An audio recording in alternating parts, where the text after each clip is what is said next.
বুখারী শরীফের 12 নম্বর বর্ণনা এসেছে, قال رسول الله صلى الله عليه وسلم أي الإسلام خير। রাসূল সাল্লাল্লাহু আলাইহি ওয়াসাল্লামকে প্রশ্ন করা হয়েছে, সালান নবী সাল্লাল্লাহু আলাইহি ওয়াসাল্লাম আইয়ুল ইসলাম, ইসলামের মধ্যে শ্রেষ্ঠ কাজ কি? ইসলামের মধ্যে শ্রেষ্ঠ কাজ কি? রাসূল করিম সাল্লাল্লাহু আলাইহি ওয়াসাল্লাম বলেন, তুতিমুত তাআম, এক নম্বর হলো অন্য মানুষকে খাবার খাওয়ানো, কি খানা খাওয়ানো। 2 নম্বর হলো ওয়া তাকরাউস সালাম আলা মান আরাফতা ওয়া মান লাম তারিফ, তুমি মানুষকে চিনো আর না চিনো, সালাম দেওয়া হলো ইসলামের মধ্যে শ্রেষ্ঠ আমল। আরো জোরে বলেন সুবহানাল্লাহ। এই সালাম সম্পর্কে আল্লাহ তাআলা বলেন সূরা নিসার 86 নম্বর আয়াত, وَإِذَا حُيِّيتُم بِتَحِيَّةٍ فَحَيُّوا بِأَحْسَنَ مِنْهَا أَوْ رُدُّوهَا إِنَّ اللَّهَ كَانَ عَلَى كُلِّ شَيْءٍ حَسِيبًا।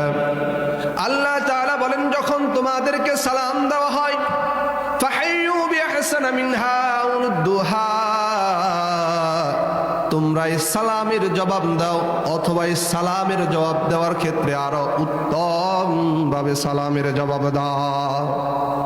অর্থাৎ কেউ যদি আপনাকে সালাম দেয় আসসালামু আলাইকুম, আপনি সালামের উত্তর দিবেন ওয়া আলাইকুম আসসালাম। আল্লাহ তাআলা বলেন অথবা এর চাইতে শ্রেষ্ঠ আকারে দিবে। কেউ যদি বলে আসসালামু আলাইকুম, আমরা বলবো ওয়া আলাইকুম আসসালাম ওয়া রাহমাতুল্লাহ। কেউ যদি সালাম দেয় আসসালামু আলাইকুম ওয়া রাহমাতুল্লাহ, আহসানা মিনহা, আমরা আরো উত্তম ভাবে বলবো ওয়া আলাইকুম আসসালাম ওয়া রাহমাতুল্লাহি ওয়া বারাকাতুহু। কোথায় আসছে? মহাগ্রন্থ আল কোরআনে আসছে।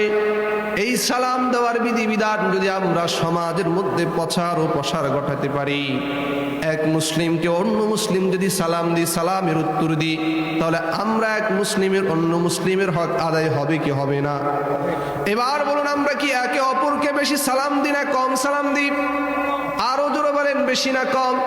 কম।